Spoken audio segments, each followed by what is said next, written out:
Hello दोस्तों, Piyush GS analysis centre में आपका स्वागत है। मैं पीयूष पांडे। आर्टिकल 22 अनुच्छेद 22 देखिए, protection against the arrest and detention, ये उन महाशय के लिए है जो कि अरेस्ट हुए हैं और डिटेन हुए हैं, मतलब जिन्होंने किसी ने क्राइम कर दिया है, शक के दायरे पे उनको उठा ले गई है पुलिस, तो उनके लिए भी मौलिक अधिकार है दोस्तों। तो ये सबके लिए है। सोच लीजिए, यदि आप अरेस्ट कर लेते हैं तो अरेस्ट हो जाते हैं तो आपका क्या क्या अधिकार है, ये जानने का आपका हक है। तो हमारे संविधान ने कुछ अधिकार दिया है, ये उनके लिए जो कि अरेस्ट हो गए हैं या डिटेन हो गए हैं शक के दायरे पे कि आप कोई कांड करने वाले हैं। तो देखिए, ये दो तरीके का अरेस्ट होता है। एक होता है पुनिटिव, जिसको दंडात्मक बोला जाता है, और प्रिवेंटिव निवारक बोला जाता है। देखिए, पुनिटिव दंडात्मक जो है वो इस बात को लेकर अरेस्ट होता है कि जैसे क्राइम हो चुका है, मतलब किसी का मर्डर हो चुका है, या आपने चोरी कर लिया है, या आपने लोगों ने कुछ ऐसा काम कर दिया है जो कि ऑलरेडी हो चुका है वो क्राइम। उसके ऊपर क्या करेगी, जब पुलिस अरेस्ट करेगी तो उसको पुनिटिव अरेस्ट बोला जाता है। तो उसके लिए भी कुछ प्रावधान है हमारे संविधान में, उनका भी कुछ मौलिक अधिकार है। दूसरा है प्रिवेंटिव निवारक, ये उनके लिए है जो शक के दायरे में अरेस्ट किया, पुलिस उठा के लेके चली जाती है।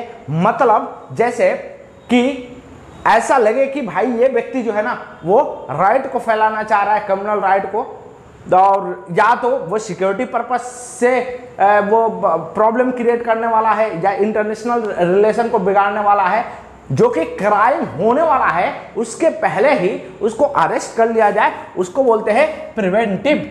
तो इन दोनों का अलग अलग अधिकार दिया गया है संविधान में। और अधिकार क्या है, यदि फर्स्ट पार्ट, इसको मैंने दो पार्ट में डिवीजन किया है। फर्स्ट पार्ट देखेंगे, ये ऑर्डिनरी लॉ, ये मतलब पुनिटिव डिटेंशन के लिए है। इसका क्या अधिकार है संविधान में, तो हम देखते हैं। देखिए, पहला अधिकार है right to be inform by the ground of the arrest, मतलब ये कहता है कि हमको बताना पड़ेगा, मतलब पुलिस को इस बताना पड़ेगा कि आपने किस बात को लेकर उनको अरेस्ट किया है, मतलब क्राइम क्या है क्राइम जिसके चलते आपने अरेस्ट किया है। दूसरा कि आपको उसको लीगल, जैसे वकील आपको प्रोवाइड करानी पड़ेगी, ऐसे जो कि ज्ञाता हो, किसके ज्ञाता हो, आपके कानून का ज्ञाता हो, कि वो वहां से एडवाइस ले सके कि इस केस में क्या हो सकता है। और तीसरा, मजिस्ट्रेट के सामने आपकी पेशी कराई जाएगी, मतलब 24 घंटे के अंदर आपके मजिस्ट्रेट पास वाले, जो जहां पर क्राइम हुआ है उसके पास वाली जगह पे जहां पर मजिस्ट्रेट होगा, 24 घंटे के अंदर में आपको पेशी कराई जाएगी। और उस चीज को एक्सक्लूड करके जो कि आपने जर्नी में बिताया है। जर्नी का मतलब क्या है कि मान लीजिए कि आपके अरेस्ट उधर गांव में हो गया, बहुत सारे आने में मजिस्ट्रेट के सामने 2 ढाई घंटे 3 घंटे 10 घंटे लगे, तो उस 10 घंटे को हटा दिया जाए तो जो समय बचता है उसको बोला जाता है कि जर्नी को हटा के 24 घंटे से पहले आपको मजिस्ट्रेट के सामने पेशी करानी पड़ेगी। फिर मजिस्ट्रेट देखेंगे कि जिस ग्राउंड पे उसको अरेस्ट किया गया है उस बंदे को, क्या वो ग्राउंड सही है, क्या उसके खिलाफ कोई सबूत है। यदि सबूत नहीं है तो मजिस्ट्रेट उसको छोड़ देगा, छोड़ने का ऑर्डर दे सकता है। ये है आपके पुनिटिव, मतलब दंडात्मक, इस केस में जहां पर क्राइम ऑलरेडी हो चुका है। दूसरा केस बनता है प्रिवेंटिव।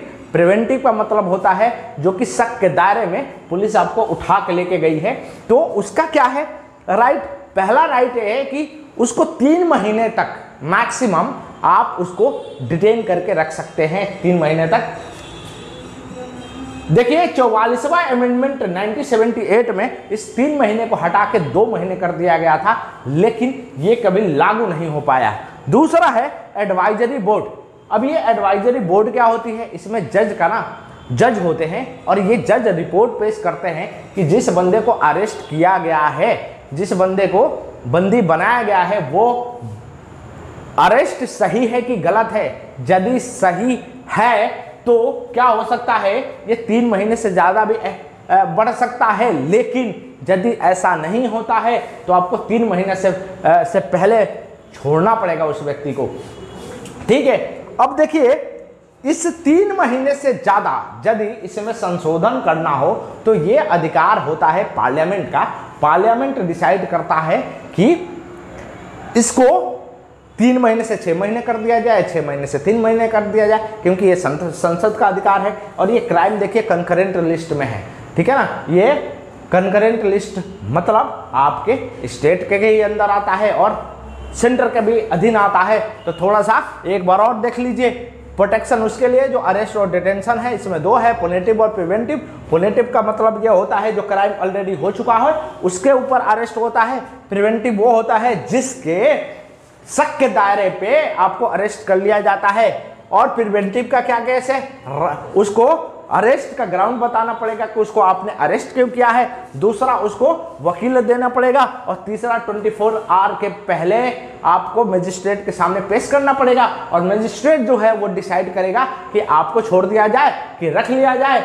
तीसरा है प्रिवेंटिव दूसरा, और इसमें क्या है कि 3 महीने से ज्यादा आप उसको अरेस्ट नहीं कर सकते हैं। यदि उसको बढ़ाना है तो एडवाइजरी बोर्ड है वो डिसाइड करेगी कि आपको 3 महीने से ज्यादा रखना है कि नहीं रखना है। और यदि इसमें कुछ भी बदलाव करना हो तो ये संसद बदलाव करेगी। वीडियो पसंद आए तो लाइक एंड सब्सक्राइब करते रहिए। जय हिंद दोस्तों।